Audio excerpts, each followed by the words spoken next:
recap to what we covered last week. But basically, we can just classify or we can describe a given dielectric material by 1 plus chi. This is induced polarization. So we can coin certain dielectric material by the simple constant, the relative permittivity, or we can just multiply this relative permittivity by epsilon 0, which is the vacuum permittivity, and we just call it the absolute permittivity, epsilon. And I personally recommended for you to memorize this relation between the flux density and the E field intensity is the flux density remains the same throughout the space. And if you have certain material, then locally the field intensity will be reduced by a factor of epsilon. So before we move on to new materials, let me try to elaborate this equation in more details. So let's come to the blackboard. So in space, I have lots of free charges. I have positive charges. I have negative charges. Right? So these are the free charges. The associated field will be therefore D. Okay? So I can draw a lot of field lines. Ideally, this should be straight lines. Forgive me if these are not really straight. Okay? So this is in free space. I have lots of free charges. So in this case, in free space, I can write my E external. This is like my externally applied field. And this is D divided by the vacuum permittivity. Okay? But somehow, I can insert certain material. Right? Suppose I have a slab of glass with certain thickness. In this case, I ask myself, within this material with epsilon, absolute permittivity, I ask myself, how many field lines do I have that are due to the free charges? The number remains to be 6, unchanged, right? The field lines due to the free charges, my externally applied field, remains the same. But what is reduced is, due to the induced dipoles, I might have, well, say, 3 pairs of induced dipoles, and each one of them are producing some counteracting field lines. And therefore, some of the field lines due to the free charges are being cancelled. Thus,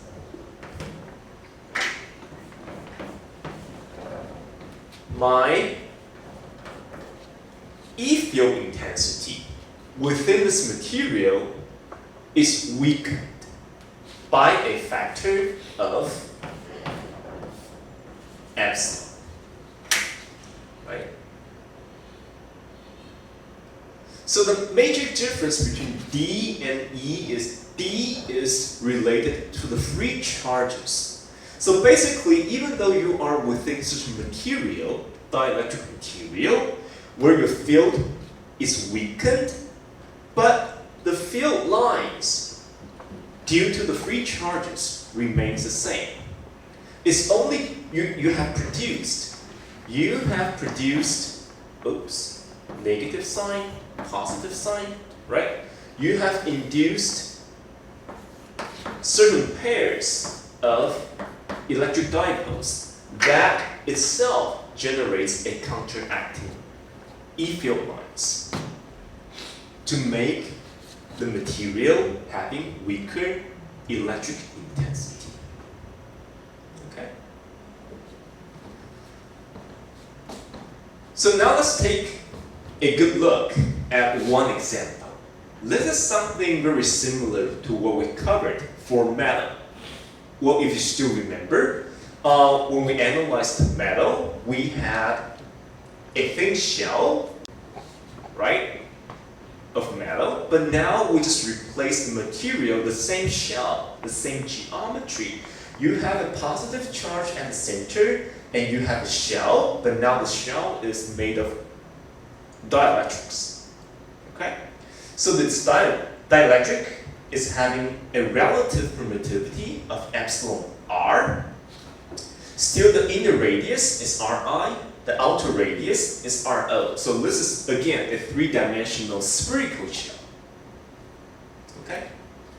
So now we want to analyze what are the resulting electric field intensity. Okay?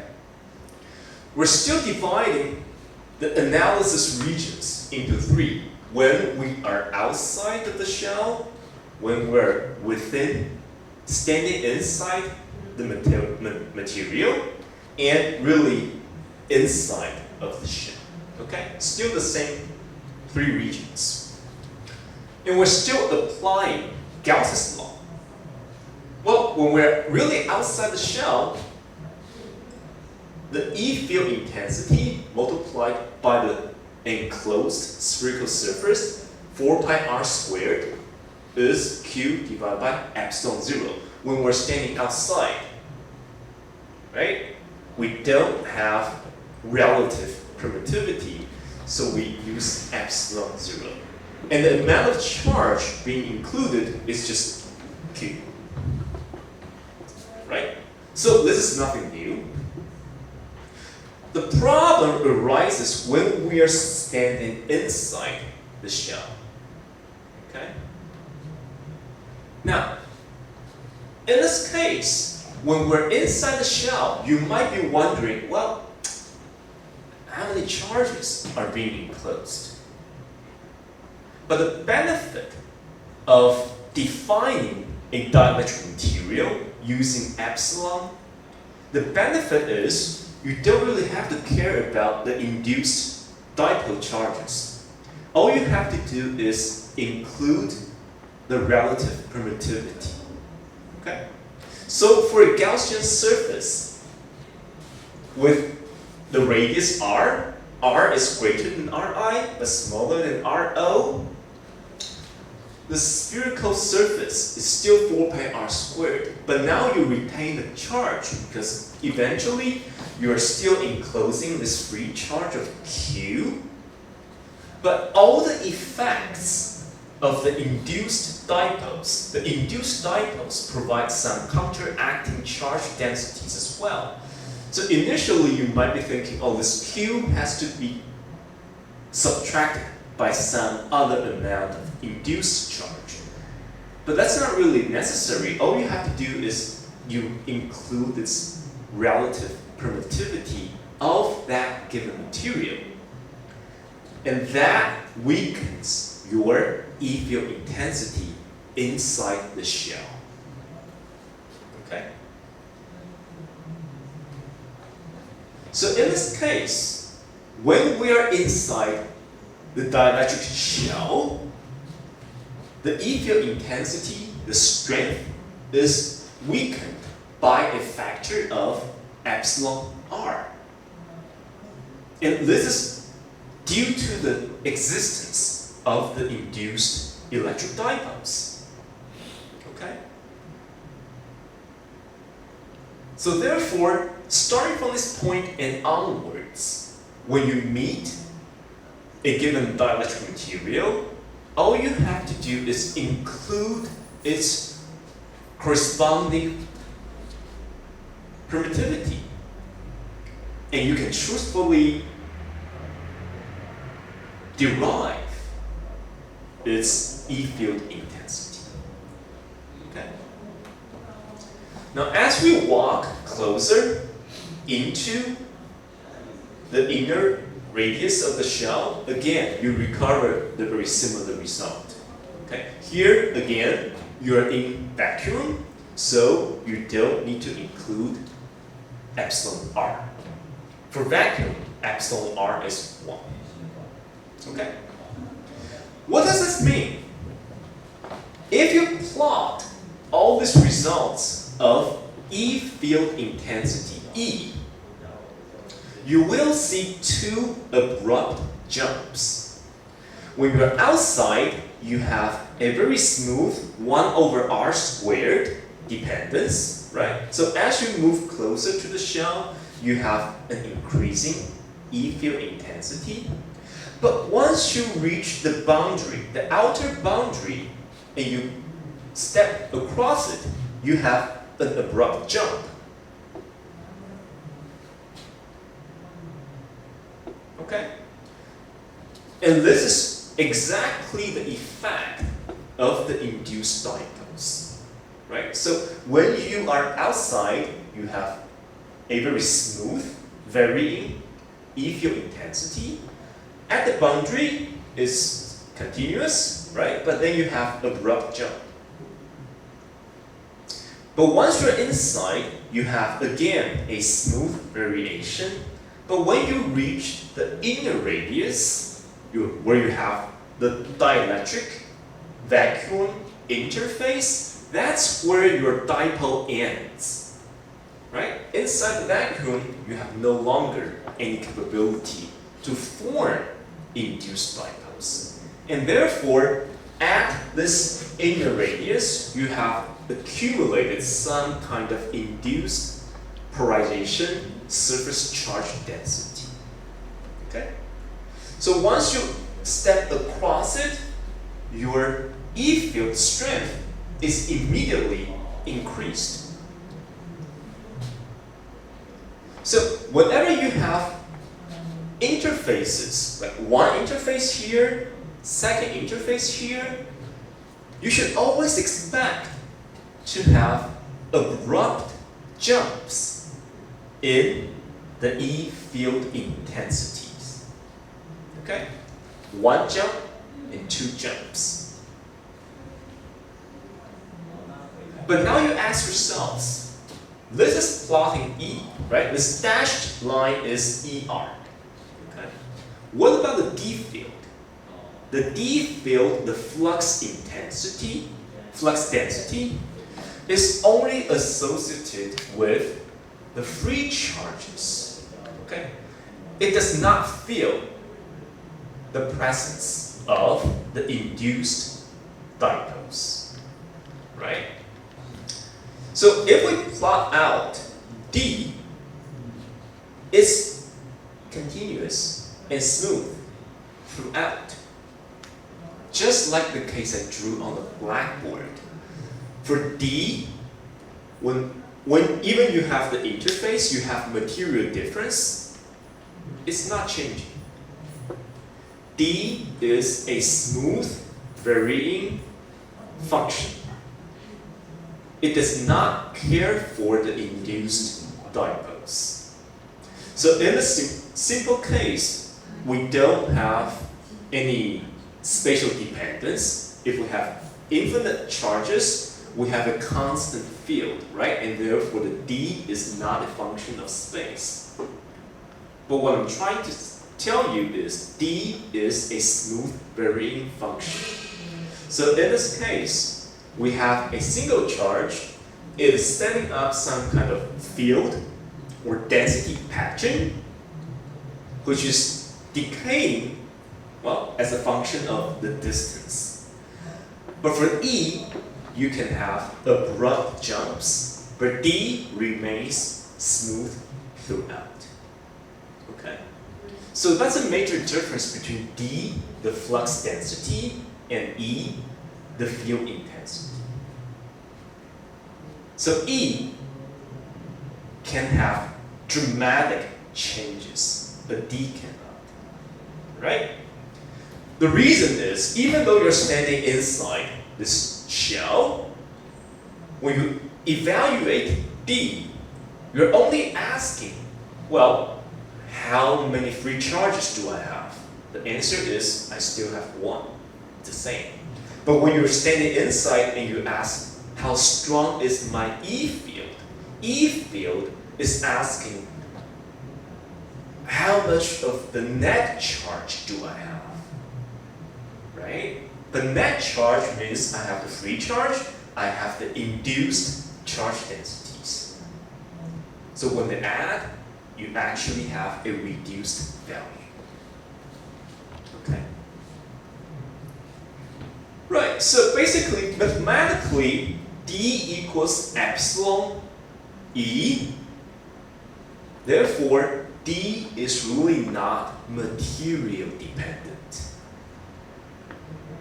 Right? So now looking at the math, you should be satisfied because Q divided by 4 pi r squared is not material dependent. Right? So throughout the space, it should be very smooth. On the other hand, E, once you have epsilon 0, and now in the back of your head, you should be very alerted. When you have a dielectric material, you have to multiply by epsilon r. Okay, so E is material dependent, D is not. Right? So for this case, you can also calculate, well, how strong is the induced polarization factor. You have a sudden drop in the E field intensity. It means you must have induced polarization factor. Okay? So the induced polarization factor looks like that. Why? Because by definition, the polarization factor is the difference between D and epsilon 0 E. Okay? So in this case, within the dielectric shell, you have induced a polarization factor in the direction of the radius with that amplitude. But it is also a function of space. It is a function of the radius. Okay? So the only difference between a dielectric shell as compared to the previous case, a metallic shell, is you have this polarization factor. And you have a non-zero E field intensity. If you have a metal, you have zero field inside the metallic shell. Right? So that's a major difference. Okay. So now I want to talk about boundary conditions. This is probably the part most confusing to a lot of students. So whenever we talk about boundary conditions, the problem we are trying to solve is we might have multiple or various different materials, right? So in this case, I have vacuum, I have a piece of maybe glass, then I form an interface, okay? I form one interface. I have material number 1, okay? And I have material number 2, and I can have even a third material. Look at your cell phone, right? The light is coming out of your cell phone, but your cell phone is covered by a piece of glass and some anti-reflection coating, and then you always have this protective plastic tape or something, right? So this might be your glass, reflection coating, and your piece of protective coating, or your whatever you call it, when you stick onto your cell phone, right? Now the question is, well, if I have some field, right, making an angle to the first interface, do we have the capability to know what is the outcoming field?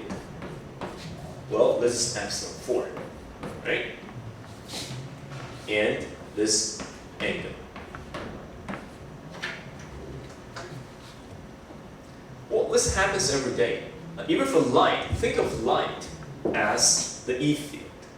Well, light penetrates through a lot of medium and reaches to our eyes, right? But do we have the ability to calculate it? For this very practical problem, we need to understand about boundary conditions, okay?